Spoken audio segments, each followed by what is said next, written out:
Welcome, and thank you for joining City Parks Alliance for this discussion about how parks organizations are adapting their programming in this time of social distancing. I'm Caryn Ernst. I'm the Director of Strategic Initiatives for the City Parks Alliance, and I'll be moderating this discussion. The Parks and Recreation landscape is changing every day. Over the last few weeks, some cities have chosen to close all parks and recreation facilities in response to local conditions, while others have left parks and trails open, encouraging the safe use of these resources to help residents maintain physical activity levels and mental wellness. Today, we'll hear how 3 park organizations around the country are responding. The presenters will share ideas and strategies around such topics as adapting existing programs and adding new programs to meet community need, virtual programming that addresses physical activity for people of all ages, educational and nature-based programs and opportunities for kids, and communicating the latest information about the safe use of parks and trails. With us today are Whitney Hoshaw, the Community Engagement and Public Relations Supervisor at the Willamalane Park and Recreation District in Oregon, George Abbott, the Director of External Affairs for Memphis River Parks Partnership, Helen Hope, the Program Associate at Memphis River Parks Partnership, and Mike Riley, the Director of Maryland National Capital Parks. We'll begin with a short discussion with our speakers, and then we'll be taking questions from attendees. We have amazing turnout today, and to ensure we can respond to all questions, or as technical difficulties arise, here are some tips. To ask a question, click on the text box under the question toolbar or go to your GoToWebinar control panel and type the question and hit send.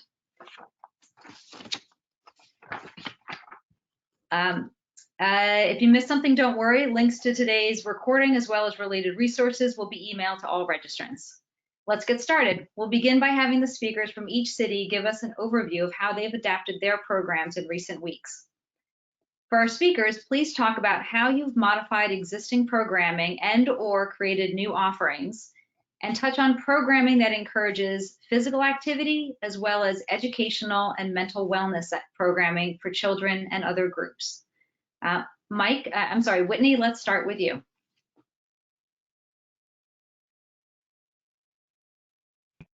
Hi, I'm Whitney Hoshaw, the Community Engagement and Public Relations Supervisor at Willamalane, and this is a little bit about what we've been doing for programming while social distancing. So quickly, first, a little bit about Willamalane. We are a special tax district based in Springfield, Oregon, right next to Eugene, Oregon, which is Oregon's 2nd or 3rd largest city. So quite a lot of people that we serve here. Like many of you, we've had a rolling response to COVID-19 restrictions. So we've had to navigate rapidly changing circumstances, rolling closures. But at this time now, our district is fully closed, with only trails and open spaces and parks available for the community. The overview that I'm going to go over is really a result of district-wide collaboration. We quickly had program teams jump to creative solutions and ideas to continue our programming. The fitness team filmed their full-length classes with their actual instructors, classes that were getting canceled before our crisis communications had even finalized. Our educational team developed craft kits for local students, and our adult activity center realized that seniors weren't going to be able to get their regular meals that they were getting during the day. So as soon as we closed the next day, we were able to offer drive-up service instead of sit-down senior meals. So things like that really made all of the programming possible. Our community engagement team's role was to tell the stories and help strategize content delivery. But again, those program teams were really essential, collaborative, and willing partners in anything that we have been doing. Other essential partnerships that we've had have been throughout the 2 cities. So the city of Springfield, Springfield Public Schools, and Springfield Utility Board have been really collaborative. We have several times a week meetings with them over the phone to kind of communicate and talk about what we're doing. We've also been working with other local park and recreation districts, so City of Eugene, Eugene YMCA, River Road Park and Recreation District, and working together to make sure that we have unified messaging there. And then our nonprofit partners like Senior Disability Services, Food for Lane County, and other organizations, making sure that we're doing everything that we can with those partners. And then our business sponsors, we have been faced with obviously a lot of closing programs and loss of revenue. We have a lot of business sponsors supporting us through those endeavors. So jumping creatively to figuring out how we might be able to continue to support them, and then also making sure that we're keeping that revenue. So Willamalane at Home is the campaign name for what we've been doing, and we really see it as a continuation of our mission statement, continuing to deliver exceptional park and recreation services to enrich the lives of everyone we serve. So even though our facilities are closed, the programming can go on. So I'll go over the goals, the content strategy, some examples, and then the results that we've seen.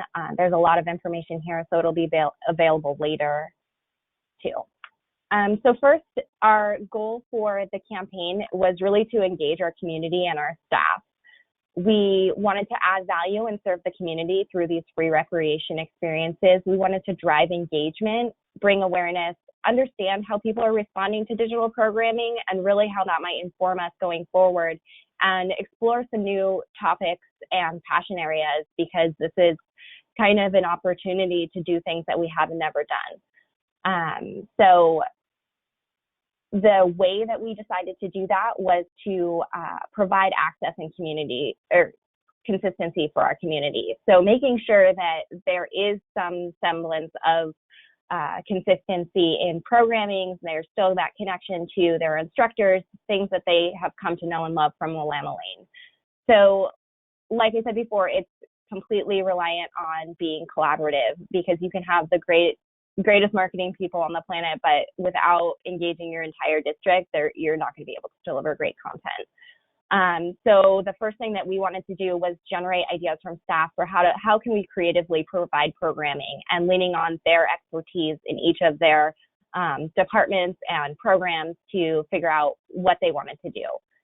And our role was to identify appropriate content delivery and making that accessible to staff. So leveraging our in-house expertise and skill sets, and being able to provide a variety of content and creative tools to them. So not everybody needs to be in a video. Not everybody needs to have that kind of technology at their disposal. We can do shareable graphics, photo stories, coloring sheets, infographics. Basically, just give us your ideas, give us your the programs that you're thinking of, and we'll figure out how we might be able to make it happen and how quickly we can do that. The other thing that we've been doing to kind of integrate everything is aiming for one parks post, one family post, one fitness post per day, and that might fluctuate to fewer or more based on what we have going at the moment. And then we're really focusing on leveraging our existing channels to get information to patrons in a familiar avenue and create less workload for us. So we're not adding new websites or programs or anything like that. We're really reworking our existing website, adjusting our email newsletters, things like that. One example of that is the website. So when you reached our website just a few weeks ago, you would see a video of our pools, and the first few buttons were driving you to registration, visiting the pools, doing these things with different facilities. So we've changed all of that, and we're making sure that we're driving to these content areas that are actually accessible to people. And then the video up front is mostly the same, but the first thing that you do see is this great image of people practicing safe social distancing up front. So we're providing some kind of consistency messaging there. So the first area of content has been fitness. We've been doing a variety of things, but the full-length videos on our website and YouTube of the actual instructors have been really great. We've been doing little previews of those on social media, which I have some examples on the next slide. We also have these shareable graphics with fitness tips. So again, not everybody needs to do a video. We can get these quick things that people could do that even if they might not want to watch a 25 to 45-minute video. And then housing all of those things on one landing page. So if people are interested in getting more or see something and they want to reference it later, they can find it in one place, willamalane.org/fitness. And then we are also working to do some virtual events and live stream classes, and we're hoping to get those up next week. So this is an example of the resources available on the website and full library on YouTube. So like I said, we're trying to get everybody back to the website so they can access all of those different resources and know where to check if they need more. But we've been posting just quick previews on social media, and then our YouTube page has the full list of classes available. So you could just go through a playlist and have basically a full day of exercise if you wanted. Then the second area of content is for families at home. So this is a really good example of complete cross-collaboration across the district. So we have coloring sheets of our parks, one version for adults, one version for kids. Read-along stories and sing-along stories for videos in Spanish. So the image here is a sing-along story of our community engagement team here singing, and we're getting skill sets from all sorts of people who just have musical talents and are able to do that for our preschool groups. We have educational activities that we've been sharing from our team and then from partners, shareable graphics with activity ideas, alternatives to singing happy birthday, to wash your hands, things like that. Our athletics team came up with tips for kids' athletics at home in replacement for My First Sports, and just getting really creative with the things that we can provide our community. And again, we have that one-stop resource landing page, willamalane.org/families, for people who are looking for more. And then we're also considering some virtual and alternative events for our families, since we're coming up into event season and everything in the near future has been canceled. Here's the example of the coloring sheets. We were able to do these in-house with our super talented community engagement team. We have one version of our coloring sheet for adults and one for kids, and here are two examples, and we plan to do these weekly as time allows. And then that third area of content is Power of Parks. So we really wanted to feature our parks, and this is the third area of focus. As you know, I mentioned we were doing a rolling closure of our district. So the parks were the last ones to kind of get reduced down. But they are still accessible. Not everybody feels comfortable going out, and we wanted to make sure that we are getting the park content to our patrons and then also encouraging social distancing. So we have these 1 minute moment videos of parks and sounds. We have those coloring sheets that I showed. We have these no-touch scavenger hunts that we've been doing this week, and then here is another one that we did a little while ago. And those have just been photos, so no actual activation in parks yet. And then we issued a joint statement with local agencies reminding people about safe outdoor use as we were coming up on spring break. And here are some examples of those serene moments. So it's just a still shot of the parks, but it goes on for a minute, so you can hear all the birds chirping, the water rushing, and things like that. They're really, really nice moments of tranquility in all of these stressful times. So the results that we're seeing from this collaborative effort have been really, really strong. We went into it identifying 2 metrics for success. We wanted to increase social media engagement scores, and then we wanted to maintain traffic to the website via social media and email, understanding that a lot of our traffic is going to decline. The social media engagement that we've seen has just been unprecedented. So individual channel engagement rates have been up from 300 to 1,000%, and that's not taking into account about the last week of data. The web traffic is very engaged also. We wanted to maintain traffic from social media, and we've seen almost a 500% increase, double increase on our email click rate, and overall traffic is down, which is to be expected. We were coming up on registration date, and that's been postponed. but the traffic to the homepage is only down about 15%, which is really strong, and the time up and the exit percentage metrics are looking better. So we really feel like our content is resonating with people, and people are interested in returning and seeing what we have to say. So that's it. My contact information is here, and I think it'll be sent out afterwards too. So I am happy to help with any questions or more information if anybody is interested.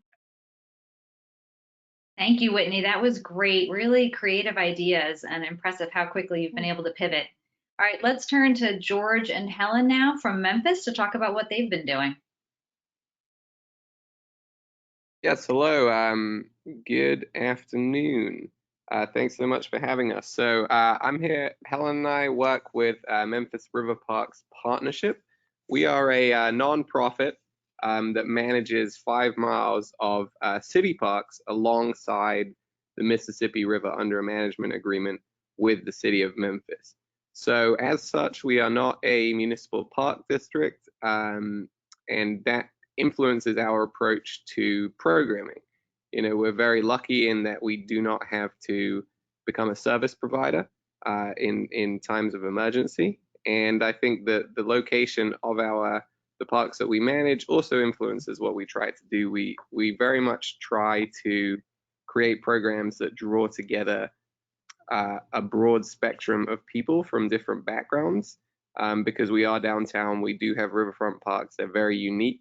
We focus on programs that can only take place there, so programs with a FOMO factor, we call them. And then finally, we also make an intentional effort to draw visitors from around the region into Memphis for, you know, in order for them to spend money in our downtown economy, in hotels, etc.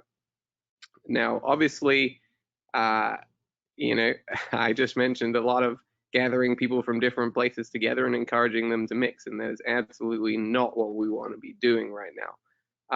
We've been under a state of emergency since March 18th and a safer at home order since March 24th.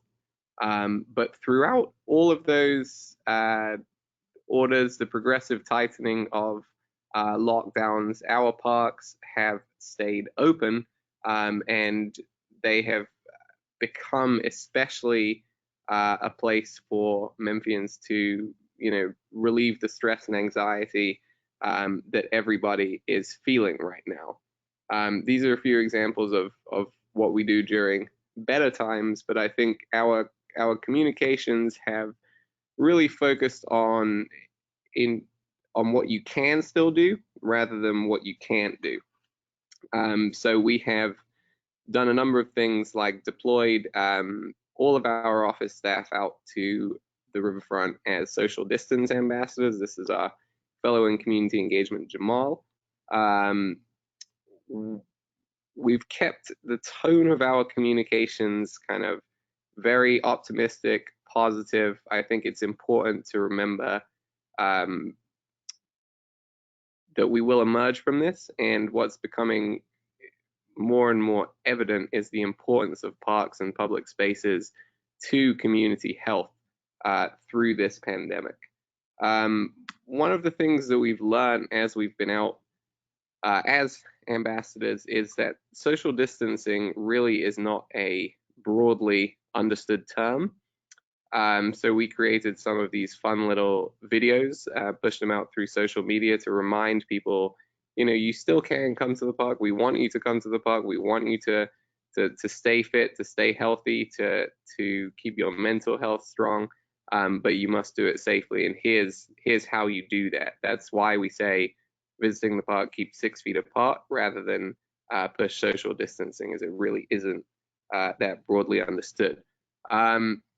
For our larger organized programs, things like our skate nights and our kayak events, we sat down as a team to review what could still continue, what could move virtual, and what could be done at home. And I'll let my colleague Helen speak a little bit more about those programs.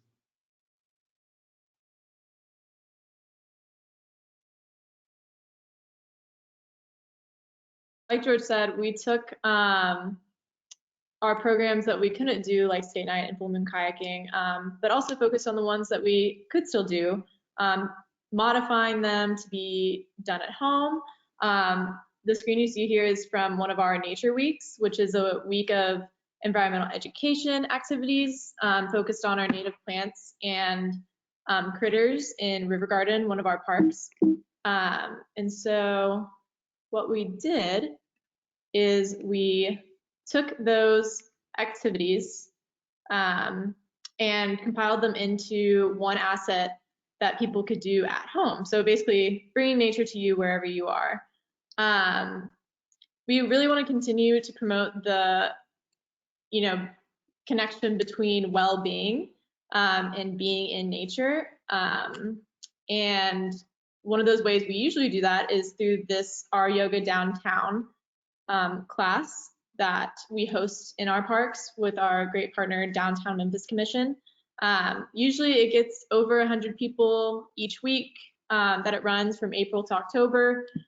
We have people from over 30 different zip codes come every week. And it's one of our strongest programs for exercise. And we've pivoted and done, as many people have, but live stream. And so we go live now on Downtown Memphis Commission's Instagram every week. And it's really great because this is a community that has gathered by the river every week, but now they are still gathering just online for the temporary time.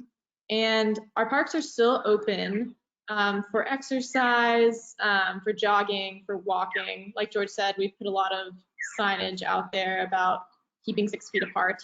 But we did want to provide some structure around that. So we've created a fitness challenge. So like you can see here, there's plenty of space to walk and run. And so we've basically created this challenge to encourage people to help us meet a goal of walking or running 500 miles in 2 weeks time. And so there's an online Google form where you can say, here's where,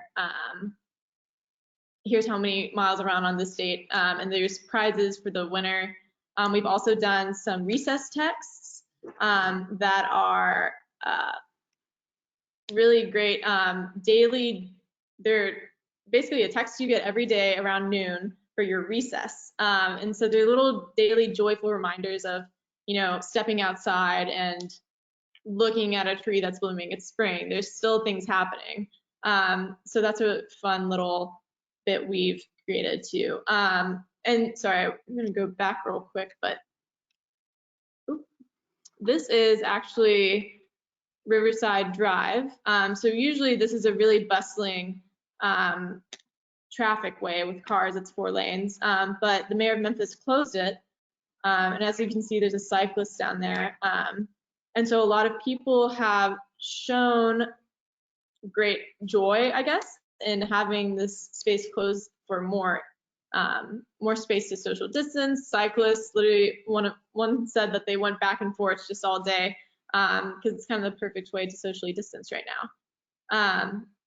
So those are some of the ways that we're working to, pivot our programs, continue to encourage people to use these spaces for their physical and mental well-being in a time where we all kind of need that. So. Thanks, George and Helen. That was great. Okay, we have one more presenter, and that's going to be Mike from Montgomery County. Mike Riley, you want to take it over? Absolutely. Good afternoon, everyone, and thank you to Caryn and City Parks Alliance for having me today to hopefully share some useful information during these incredibly difficult times. I want to just start with a little bit about my agency because it is fairly unique. As you see, there's no particular city in my agency's name, so let me just tell you a little bit about who we are. The Maryland National Capital Park and Planning Commission is a state-chartered bi-county agency that surrounds the capital of Washington, D.C. It's Montgomery and Prince George's County. We serve a very diverse population of over about 2 million residents across the 2 counties. Just to give you an idea of our demographics, as of the last census, we were 44% non-Hispanic white, 19% Hispanic Latino, 18% African American, and 15% Asian. So a great amount of diversity in terms of race, ethnicity, and income of the residents we serve. Also, in terms of population mix, we are a significant mix of urban, suburban, and rural. We have urban areas of high population, such as Bethesda and Silver Spring. We have very large established suburban communities. And then in Montgomery County, we also are proud of our 93,000 acre agricultural reserve, which compromises a third of our county's land mass. So a really, really good mix of city and rural living in our county. Our park system includes 422 parks that cover 37,000 acres. That's about 11% of our county's land mass.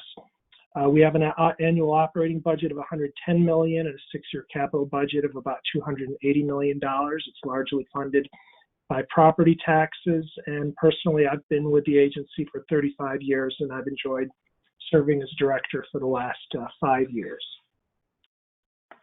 Okay.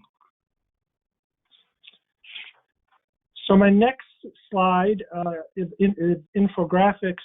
Going into this, you might not think that a graphic artist would be at the top of your essential staff list when you go into a crisis like this, but for us, it absolutely was. You're looking at a sampling of infographics we've used over the last several weeks for communications that include on-site signage, social media, and on our website. All of our messaging is in English and Spanish due to the demographics I just discussed, and all our analytics are showing higher levels of engagement across social media platforms when we use infographics as opposed to just text or photographs.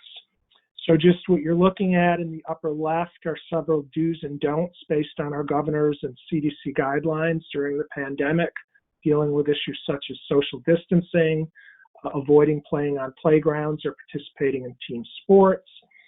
I do want to add that we have a park police division in both counties. In Montgomery County, it's comprised of over 100 sworn officers, and they are enforcing these rules, and they're getting voluntary compliance. When we have problems, they're getting voluntary compliance over 99% of the time. On the lower left, we have an infographic specific to trail usage. We're going to talk quite a bit about trails in a subsequent slide. And on the top right, we have infographics specific to tennis and our attempts to get people to distance on our trails. So this is very briefly just some examples of social media we've been putting out on Twitter and Instagram and Facebook. We have a very heavy following in all of those platforms of the community we serve, so we feel like it's a very good tool to get the message out. On the left, you'll see messaging specific to problems we were seeing on our most popular trail, the Capitol Crescent Trail. It runs from the heavily populated areas of Bethesda, Maryland into Georgetown in the District of Columbia, and we're encouraging people to consider other venues for their walking, biking, and jogging. During peak times, typically this trail can serve over 500 users per hour on the nicest days of the spring, particularly on Saturdays and Sundays. So we're trying a whole variety of methods, and some which I'll talk about later, to encourage distancing on the trails. In the center, again, the do's and don'ts infographic, trying to promote what you can and what you can't do in park. And I'll echo a previous comment that we started out very heavily on the don'ts to get people to understand what they should not do, and now we're shifting our messaging mostly to the do's, because we know people have to get out for their own physical and mental health and recreate in our parks. And then third, I'll get to that a little bit more in depth in a future slide about what we're doing with our parkways. Okay, this is just one strategy to try to encourage distancing on our very popular trails. We have experienced very high volumes of users, particularly on weekends, on our most popular trails. In an effort to spread out the use, We've encouraged residents to visit other trails in our 277-mile trail network. We've created on our website an interactive map of all trails showing where the trailheads are with the various features, and we've tried to steer people to consider doing their walking, biking, jogging on some of the less used trails. It's been very well received on social media, and in 1 week since we got this map up, we had 8,000 page views, and the map was downloaded 3,900 times.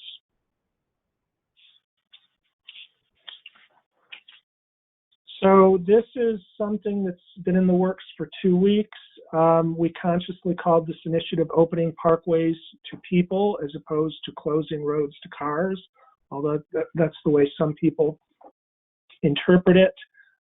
3 of our busiest trails run in linear stream valley parks, north-south out of the District of Columbia. And there's vehicular parkways that run parallel to the trail.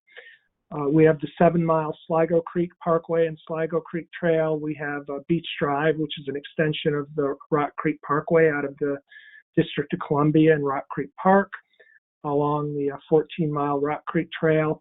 And we have Little Falls Parkway, which parallels the 11-mile Capitol Crescent Trail. So we've historically opened a little over a mile of one of the parkways in Sligo Creek on Sundays for biking and walking, and we've been getting a lot of community input that we should open additional sections of Sligo and the other 2 parkways. So just starting today, we opened up another 1.5 miles on Sligo Parkway. There's a lot of people out there right now, even though it's a fairly cool, blustery day. Just got some video showing people enjoying that. And now we're working on opening up potentially sections of the other 2 parkways. And again, our main purpose of opening up these roads is that the trails are so popular, it's very challenging to practice safe social distancing. So you just give people the room to spread out is much easier than they can on an 8 or 10 foot wide paved trail. So this isn't always easy. If I know this is a discussion all over the country about opening county streets or residential streets to people and closing them off to traffic, but there are things you have to consider. You have to consider the political will, because there will be people who don't agree with it. Some of the feedback we will get is that people are supposed to stay inside. Why are you opening up a recreational amenity that actually encourages people to go outside? And our answer to that is people need to go outside and exercise for their mental health, and we're creating a venue where they can do it safely. Mayor Bowser in the District of Columbia was just on the news yesterday, and she was saying in D.C. and in her area, she's not sold on this concept because she doesn't want to answer that question about why is the city actually encouraging people to come out of their homes.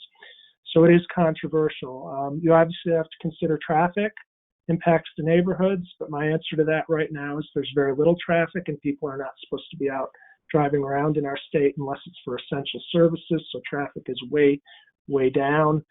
You have to consider access to homes, businesses, and hospitals, fire and EMS response, bus routes, and then, of course, access to trailhead parking so that people can actually get there to use the trail. So it's a little bit more of a complicated discussion than people might guess, but we're going down the route of trying to open up as much roadway as possible for people's recreational venues, and our feedback so far has been 95% positive.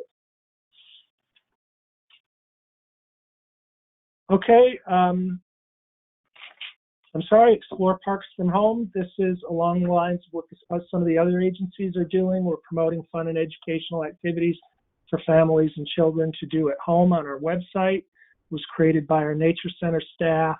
You can see some of the categories of animals, arts and craft, health and exercise, and the like. A couple examples I've had fun with are identifying birds and insects in your backyards with graphics and links to pertinent resources like Cornell's Lab of Ornithology, which allows you to identify any bird in North America.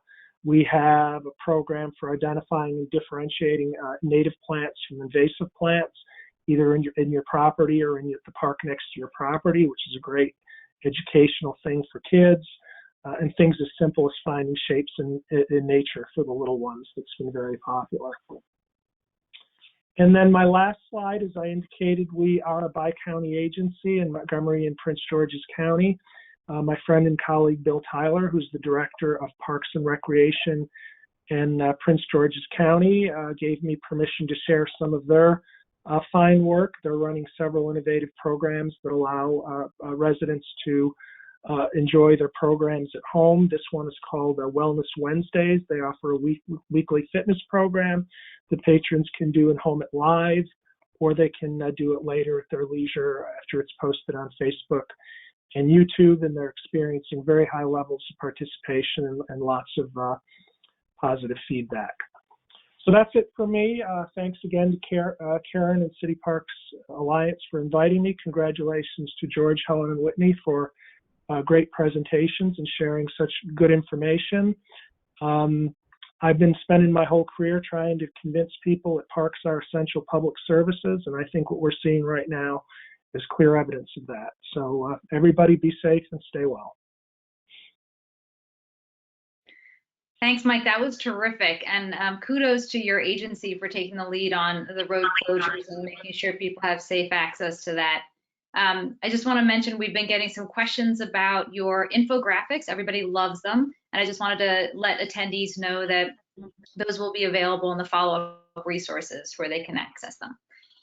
So we have a bunch of questions from attendees, and I'm just going to work my way through them. One of the first ones is about how are you reaching residents with limited access to technology? Just by design, you've had to use online resources a lot to reach people, which is great. And it's an opportunity, but also a limitation. So well, how are you reaching people both around communicating what they can and can't do in parks? And then how are you reaching people with creative programming who don't have access to technology and internet? And why don't we start with you, Mike, and then we'll go down to the other presenters. So one unique thing about my agency is we lean heavily towards in-house specialties as opposed to contracting. So we have a lot of tradespeople, we have graphic artists, we actually have an exhibit shop that makes our own signs. So it was extremely helpful. As soon as we started preparing messaging related to the pandemic, we had signage out in parks in both English and Spanish the next day, because we were able to make it ourselves. And I think that is probably the most effective way of getting to people who are not online every minute or connected to social media. We have 422 parks, 278 playgrounds. We had signs out at all 278 playgrounds, I think 3 days after we came up with the messaging. Similarly with basketball courts and other facilities. So that was probably the most effective thing, but we have a pretty sophisticated communications team. We tied into ethnic publications and media right away and got them to coverage. Our elected officials do a great job. If we have messages we want them to get out on their own newsletters and accounts, just a whole variety of mediums that we use. But I would say for us, the signage was probably the biggest game changer. Great, thanks. All right, George, you want to talk about how you're handling access to people with limited access to technology in Memphis? Yeah, absolutely. I think I agree with Mike in that there is really no substitute for being in the parks where people are, and that's why we moved staff out of our office just to be a face, a recognizable face in the parks, as well as added the signage. But the other thing I'll say is that moments like these really bring to light the value of the community building work that we have been undertaking for the past couple of years. Our name is Memphis River Parks Partnership, so it stands to reason that partnerships are kind of in our DNA. And I want to give a shout out to our local funder, the Hyde Family Foundation, who enabled us to create a position, a fellow in community engagement, about 18 months ago.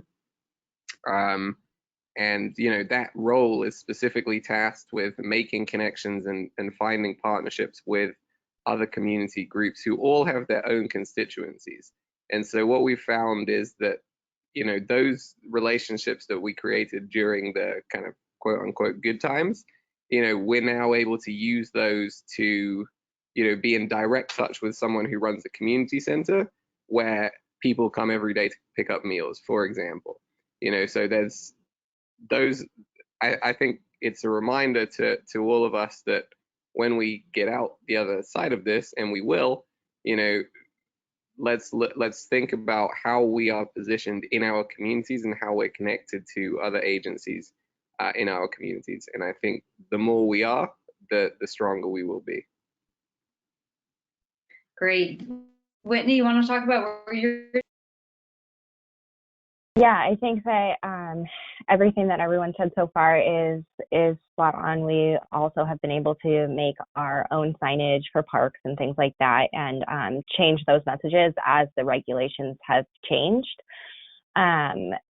So that's been essential for sure. But our traditional ways of reaching the community through non-online methods would be through direct mail. Our registration date was this week. Our rec guide was supposed to go out this week. So we haven't been able to communicate that way. And the other activation we usually do is in our facilities. So really relying on our park staff in the parks to educate about that and talk to people who have questions. In addition to the signage, and then working with our community partners again, working with the schools to get information out about programs available to families in English and Spanish, and then working with our city partners to get those messages out. The mayor of Springfield is on a weekly address, and she shares some of the messages sometimes, and having those key partnerships, even if they were not like we didn't have bi-weekly phone calls with all of the city of Springfield teams, but now we do. And so having those things and leveraging those partnerships has been really essential.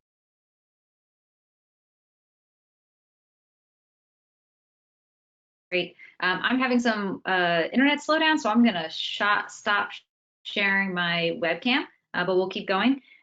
So you've all been able to respond really quickly and effectively to the current crisis. And attendees are wondering what do you attribute your ability to pivot so quickly? And where are you getting your inspiration for your creative programming ideas? And then last, if you could also address, when you talk about that, are you charging fees for any of these programs and classes, like fitness classes? And do you anticipate a way to make up for any of the canceled programming fees that you would have collected? So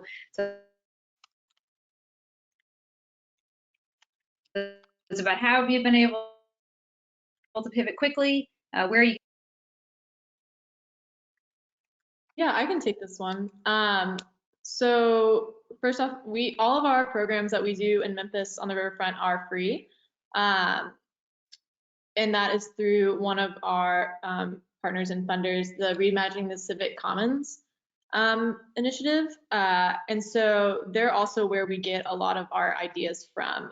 It's a learning network, so we get a lot of inspiration from that.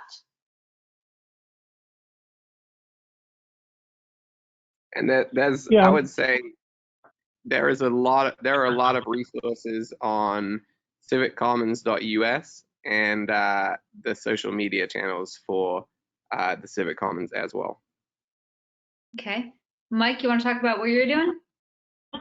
Yeah, I'll really respond mostly to the quickly part. I think we're blessed in the park and recreation field with having very passionate, dedicated employees. So that was the starting point for me, is that everybody that I asked to change how they work and still be effective, whether they're teleworking or under other circumstances, we've just had tremendous teamwork. I probably had been on 10 Microsoft Teams meetings in my life before this started. Now I'm on 10 a day. It's been very effective for us. My agency starts at 8 o'clock every single morning with all the senior leadership on an 8 o'clock Teams meeting to see what's changed from the day before.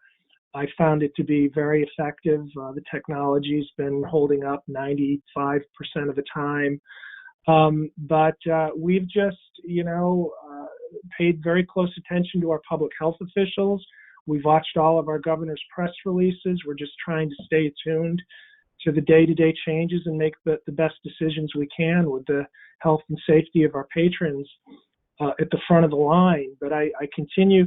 There was some knee-jerk reaction weeks and weeks ago from some arenas saying you've just got to close all the parks. That's the only answer. And I've never agreed with that. So, because people need to be out recreating safely for their own mental health and physical health.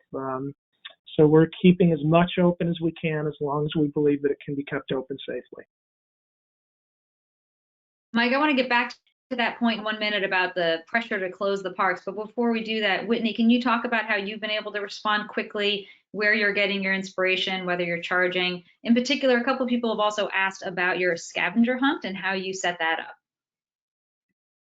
Yeah, definitely. So I think the pivoting quickly piece has been key for what Mike was saying, is just that collaboration, that constant communication. And then to build on that, the other thing that has allowed our community engagement team to pivot quickly is to give up some of the creative controls and have less focus on having the most perfect product go out there, and just really making sure that we are getting the best information we can, the best technology we can, like in terms of video and things like that. If the audio is not perfect, then we'll still go ahead and get that out, and giving the creative controls over to our programmers, and then working together how to figure out how we might be able to do that has been really helpful and has allowed us to put out so much stuff so quickly. As far as charging for programming, right now we're not doing any charging, but we are looking into ways that we might be able to work with our Willamalane Park Foundation to generate some revenue and do some alternative funding there. So similar to how a local radio station or like a NPR affiliate would say, if you like listening to this content, please donate. We're kind of trying to take that approach and have been really working closely with them. So we're just starting that this week, and we'll see how that goes. But basically just trying everything we can, and then creating some specific programs that will help fund our things. So we have a virtual 5K coming up to help fund senior meals. And if we get enough registrants there, we'll be able to do that for 2 more weeks. So getting really creative, just trying a bunch of different things has allowed us to do that. But our intention is to keep as much open for as long as possible as we can and get as much content out there as we're able to. Specifically on the virtual scavenger hunts, those have been mostly on social media. We haven't activated them in parks, but just, again, trying a lot of different stuff. And this week, we have an egg hunt that was scheduled for this weekend. So we've been doing that online. We've hidden eggs throughout our website, and people can find those and click on them and get a little surprise. And then we've been posting pictures of golden eggs in the park. So one person went out, put a golden egg, took a picture, and then we've been asking people to guess where that is. So just trying to be as creative as we can with integrating that consistency with our community and creating some activation there.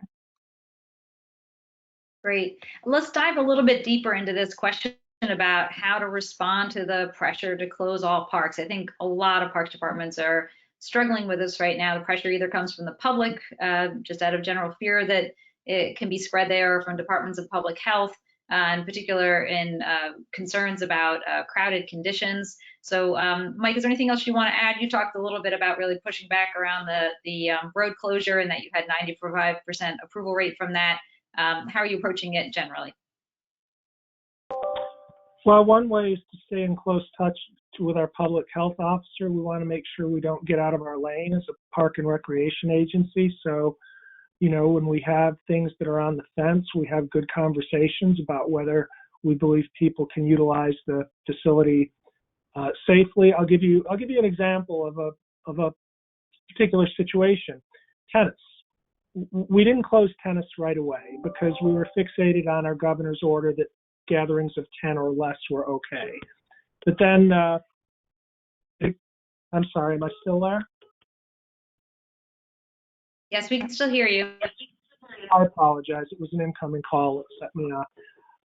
And but I know enough about tennis to know even if it's 2 or 4 people, they're touching the same ball with their sweaty hands.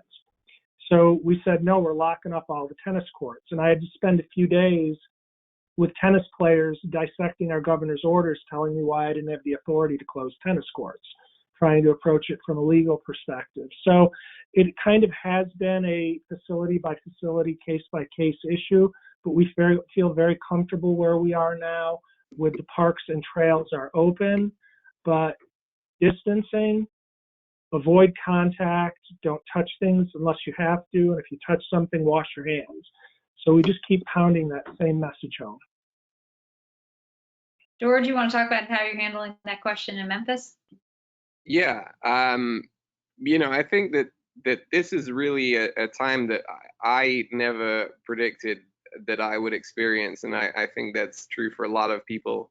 And this is a time when really everything that we do, most things that you do in your city, you can't do anymore. You can't go to watch your favorite sports team play. You can't go to watch your favorite bands play. You can't go to the theater. Can't go to your favorite restaurant. You can't go to your favorite bar. But the thing that remains is the parks and public spaces that exist in each community. And I think it is so important that people are able to get outside and they're able to find a little bit of a release, whether that is by working up a sweat and running, or just finding a moment of peace away from your family or whoever's in your quarantine with you. So we have been very much keeping our communications focused on what is possible. Of course, the parks must be used safely, and that's why we're really grateful that the mayor did make the decision to close access roads to the park, as Helen showed in her slideshow. But we do take that seriously, that we've closed basketball courts, we've closed restrooms. But in terms of ensuring that access is maintained, I think it's so important that people are able to get out there and to access the parks and to use them in a safe manner. And so we've set up everything to try and facilitate that. Great. Whitney, anything you would add about how to respond to the pressure to close the parks, and also how to respond to, making sure there's not crowded conditions? Yeah, definitely. I think what everybody said was exactly what we've been doing too. I think the health and safety of our patrons and our staff are the first priority. So making sure that we can provide safe access. We had rapidly rolling circumstances and orders from our governor. So we were closing a lot of things really quickly, but the one thing that did remain open were parks and trails. We had to close playgrounds recently and things like that. But we were getting a lot of community questions. It was pretty unfortunate timing because spring break was happening and kids were already planning to be out, and then parents were adjusting to this, and lots of kids were out on playgrounds. So we have closed those now. But I think being a special parks district too, we don't have authority to cite people if they aren't following regulations. So we've been getting a lot of questions about that. So we've been trying to get our park staff the right information, the right talking points, things like that, and then working with our public health officials to understand what is and is not allowed, and to align our messaging all together with them and with the Eugene Parks Department, so we have consistent messaging no matter where you are across the community. We've really been trying to focus on local usage too, so making sure that people aren't coming to really far areas, and really encouraging those local parks. And like I think Mike was saying, that trail less traveled, I think is going to be key for us. Great, thanks. Well, as much as everybody's still trying to focus on how to adjust to this current situation, people are already looking to the future. We've been getting a lot of questions from webinar attendees who are asking about a couple things future-oriented. And I'm going to try and combine two slightly different questions, but related. In particular, we got a lot of questions about what the status is of your summer camp programs at this point. Are you still planning on running them? Are you making any adjustments? How are you handling that, since summer camp signups are generally happening now? if they haven't already. And then the other one, which is a little bit broader than that, is just, do you have any thoughts about how to start implementing modified recreation programming when Parks and Recreation's programs start to open up again to the general public as we start to come out of the COVID emergency? How are you seeing adjusting things? So why don't we start with Mike to address both the summer camp issue in particular, and then just generally how you see this evolving as we come out of this emergency. So our summer camp registrations, it's happened. They're full. We've not made a decision yet. That's the answer to the question everyone wants to know, which is when are we going to be safe to start resuming normal activities that we've curtailed, and nobody knows the answer to that yet. So we're on a day-to-day basis with our summer camp decision. Eventually the day will come where we have to make decisions, but I mean, it's possible not to do June, but to do July, or not to start till August. So we're on a day-to-day basis. We have not made a final decision. On the modified programming, I've just begun to hear those discussions from my programmers about particular ideas about how they could still have certain camps that would be safe with adequate distancing, but I haven't really got into the details on what those specific ideas are, but I know they're starting to really think through them. Helen, you want to talk about what you're doing in Memphis or thinking about? Yeah. So like George said, we have had some team meetings about what do we do with our programs this summer. And while we don't have specifically summer camps other than that nature week I mentioned, our strategy is we are evaluating each program or event 3 weeks before it happens to keep updated with CDC guidelines and such. And then we also have basically a slew of programs that once the gates open and we can do programs and events again, that we can pop off just like that, like our skate nights or our full moon kayaking. Those are things that we can quickly mobilize. So if something does change, we can, provide some sort of program. Great, thanks. Whitney, you want to talk about that? Yeah, so this week we had the order from the governor that all schools were going to be closed at the end of the year, school year. So that puts a little bit more space, I guess, between when we have to make a decision about summer camps. But our registration date was scheduled for today. It's been postponed a few weeks now. We're doing the same thing as evaluating as it comes up, but also encouraging the program teams to think really creatively about what we might be able to provide to our community. We're already providing modified recreation, and we hope to be able to provide some kind of summer activities for kids in a safe way, but that's going to be any idea that we've had so far for modified programming. For example, we're hoping to do movie nights and maybe doing like drive-ups instead of actual, in the park, set out a picnic blanket kind of thing. So any idea that we have like that, we're putting it together a plan and then trying to get in contact with Lane County Public Health right away to evaluate, see what kind of modifications we might be able to make it really safe, what considerations we want to do, and then work with our city partners to make sure that everything is safe. So doing things like that, I think, is going to be the most helpful going forward, and it provides us a way to give something back to the community, and then also maybe a chance to generate a little bit of revenue or support. Just see kind of how it goes. So it's a rapidly changing situation, so we'll just see how it goes.